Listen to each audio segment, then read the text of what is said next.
she whispered, unclasping the sleek threads of her garment as the moons of earth reflected off her iridescent skin. Jofer didn't move, didn't speak. In that moment, it wasn't just her body that stood bare in front of him. It was her soul. This wasn't about lust. Not for her. Not for him. Not anymore. They had crossed galaxies and genetics, culture and silence. And yet, the one border they hadn't crossed was the one that demanded the most courage. What did innocence mean to someone from another world? To Roshni, it wasn't physical. It was something far deeper. And Jofer, who had seen war, death, betrayal, was terrified of one thing: being truly known. This is the story of a man who feared feeling, and a woman from the stars who taught him how. Stay with us, because by the end of the story, you won't just believe in alien love. You'll question if humans ever knew what love was in the first place. Year 2094. Earth had made contact, peaceful, cautious contact, with a race known as the Aelirians. They weren't conquerors. They didn't arrive with ships shaped like swords. They came quietly, curiously, almost vulnerably. Their planet, Aelira, shimmered with oceans that glowed under twin suns. Their people communicated less with words, more with frequencies, emotion, memory, intention. To humans, they were enigmas. To the Aelirians, humans were loud, broken, and beautiful in their chaos. A diplomatic program began. One alien, one human, one room, 30 days. Observe, learn, no interference. That's how Jofer met Roshni. Jofer, a decorated engineer and ex-military survivalist, wasn't chosen for his empathy. He was chosen for his discipline, his detachment. The government thought it would keep things simple. They didn't account for her.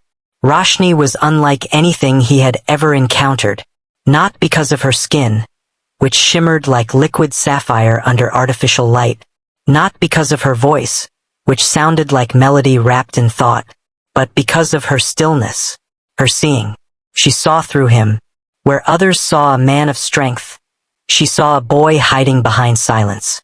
Where Jofer expected fear, he met warmth. She asked questions without asking. She touched without touching. Days passed. She brought stories from Aelira, of wind that whispered, of plants that sang. Jofer responded with nods and silence. But inside something moved.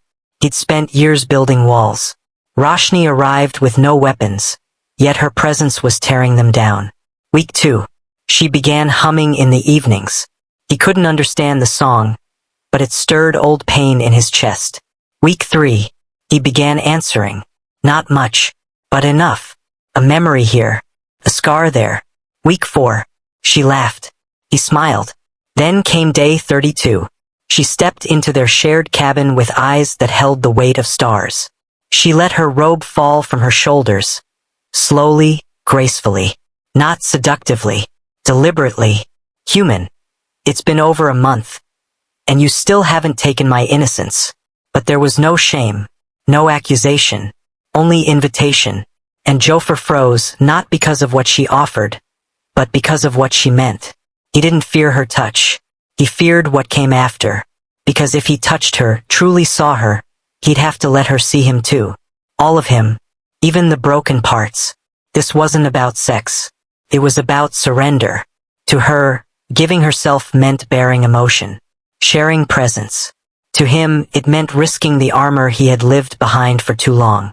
This is not a love story. This is a becoming. And the moment Jofer realized that, he stepped forward. Silence was supposed to be neutral ground. But in their room, silence often said more than words ever could. The small dome chamber they shared, half Earth-made, half alien-adapted, was suspended just above Antarctica's frozen crust, one of the few human-controlled zones safe for Aelirian exposure. Inside, the air was thick with the hum of filters, holographic panels blinking quietly like synthetic stars. Jofer sat on the edge of his bed, tuning a maintenance drone. Roshni, perched cross-legged near the observation dome, stared out at the icy wasteland. "Does it ever end?" she asked one evening. Her voice was soft but not fragile. Jofer looked up, confused. "The snow." "No," she said, meeting his eyes. "The running. the shielding, the pretending. He didn't answer. He didn't know how. The thing about Roshni was, she didn't push, not like humans. She simply was present, a mirror that reflected back what you were too afraid to face. In Aelirian culture, emotional nakedness was a rite of adulthood. You didn't become intimate with another until you had sung your life song. Your pain, your hopes, your raw self, into the air, with no expectation, only truth. Jofer, in contrast, had been trained to hide. Pain was weakness. Emotion was noise. Vulnerability, a tactical flaw. So, even when Roshni sat close enough for the heat of her skin to whisper across his own, he kept his distance. He wasn't ready to be seen, not fully. Not yet. Days passed in a rhythm only they could understand. Morning brought coffee for him, crystal fruit for her. He would speak about engine diagnostics. She would recite stardust poetry in a language that didn't require syllables. They learned each other not through information but energy, intention, patterns. There were moments, brief electric moments, where their fingers would brush while reaching for the same tool, or their breath would sink as they stood staring at Earth's curve through the dome. Those moments were dangerous, because in them Jofer saw what he feared most, that he might need her, and worse, that she might already know it. One night, Jofer awoke sweating, shaken from a recurring dream, a fire, a scream, a hand slipping from his grasp. He sat up, chest heaving, heart pounding like war drums in a hollow cave. She was already awake. "I heard your dream," she said, not intrusively, just matter of fact. Aelirians were attuned to emotional frequencies. They felt vibrations the way humans felt air. Jofer looked away, shame tightening his jaw. Roshni didn't pry. She simply stood, walked to him, and placed her hand gently on his. "You've given me silence," she whispered, "but I still don't know your song." That phrase haunted him for days. Your song. To her people, a soul wasn't real until it had been shared, until it had resonated. But Jofer wasn't ready to sing. He didn't know if his melody was worth hearing. Still, something shifted. He began asking her questions, not about alien technology, but about her childhood, her memories, her fears. And in return, he started revealing slivers of himself too. A sister he lost. Command he regretted. A dream he buried years ago. It wasn't much, but it was more than nothing. And Roshni never demanded more. She only listened. By the end of week 5, they no longer felt like two diplomats fulfilling a protocol. They felt like two orbits slowly collapsing inward. Inevitable. But Jofer still hesitated, because to step forward was to risk everything he'd built to protect himself. And Roshni, she had nothing left to hide. Which is why, when she undressed, her voice wasn't playful. It was sacred. Human. "It's been over a month. And you still haven't taken my innocence." She wasn't offering her body. She was offering permission. To be human again. To feel. To begin. He could touch her. She had made that clear. But what terrified Jofer wasn't the act. It was the aftershock. It was what her eyes would see if he truly let her in. Roshni wasn't like the others he'd known. She didn't want possession. She wanted presence. And presence. That was harder than any battlefield he'd faced. After her quiet confession, "You still haven't taken my innocence," Jofer hadn't responded. He simply turned away, shoulders tight, jaw clenched. That night, the air in the room was heavier than ever. Not with tension, but with truth. She had given him everything. He had offered nothing. And for the first time, Roshni looked disappointed. Not angry, not sad, just still, like a wave that stopped crashing halfway to the shore. The next morning, she spoke first. "Your body is here, but the rest of you is buried somewhere deep, under rubble I cannot read." Jofer said nothing. "I've studied your species," she continued. "You build walls when you're hurt, but you forget. Sometimes walls don't protect. They imprison."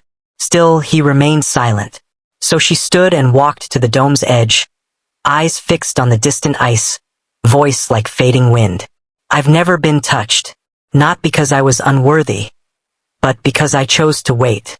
For someone who wouldn't just reach for my body, but for my being. I thought that was you. Jofer's breath caught. Not because he felt accused, but because deep down he feared. She was right. She wasn't asking for sex. She was asking for surrender. And he wasn't sure he knew how to give that. His mind spiraled back to the war. It had been 6 years. 6 years since the mission on Titan failed. Since the reactor explosion took 20 lives, including his commander, Aelirian, the only person who ever truly understood him. She had died in his arms. His last words to her? I'll come back for you. But he never could. Ever since, he kept a promise. Not to anyone else, but to himself. Never love what can be lost. Roshni wasn't the first woman who wanted more from him. But she was the first who made him want to give it. And that terrified him. Because if he reached for her, if he crossed that invisible, sacred line between flesh and soul, and she left, or died, or worse, saw the ugliness in him and turned away, he wouldn't survive it. That evening, Roshni did not hum. She did not sit beside him or attempt to fill the silence. She simply floated in her thoughts, glowing faintly under the ambient light of the biodome. Jofer watched her, really watched her, for the first time, not as a symbol, not as an alien, but as Roshni, a woman of music and mystery, who had opened her world to him. And he'd locked her out, thinking it was noble. But all he'd done was hide. He got up slowly, his legs unsure. He crossed the room. She didn't turn to face him. He sat beside her, quiet, raw, still. Then, for the first time, Jofer spoke the words he'd buried for years. You're not the first I've failed to reach for, but you might be the first who made me wish I had. She turned. Her eyes, deep pools of blue flame, met his, and in that moment, the barrier cracked. Not shattered, but cracked. Just enough to let in light. No touching, no kissing, no dramatic embrace. Just two beings, finally facing, the fear between them, not with lust, not with logic, but with longing, and the possibility of something more. The next morning there were no words, not because they were angry, but because words were suddenly too small. Something had shifted. Jofer had cracked open a truth he'd sealed shut for years. And Roshni, who once carried all the weight of wanting, now waited with a silence that didn't demand, but invited. She didn't press him again. There were no whispered seductions, no lingering touches. Instead, she sang, softly, quietly, a melody Jofer didn't recognize, but one he felt in his chest. It wasn't meant for him, not entirely. It was her life song, an Aelirian ritual reserved for sacred trust. Each note told a story, her first memory, floating in crystalline lakes under lavender skies, the ache of exile, being chosen to leave home and study humanity, the loneliness of orbit, watching Earth turn while hearts remained closed, and finally, the verse she had no words for, Jofer. He didn't deserve that song, not yet, but she gave it anyway, and something inside him broke wide open. That evening, he didn't wait for her to speak. Instead, he told her everything.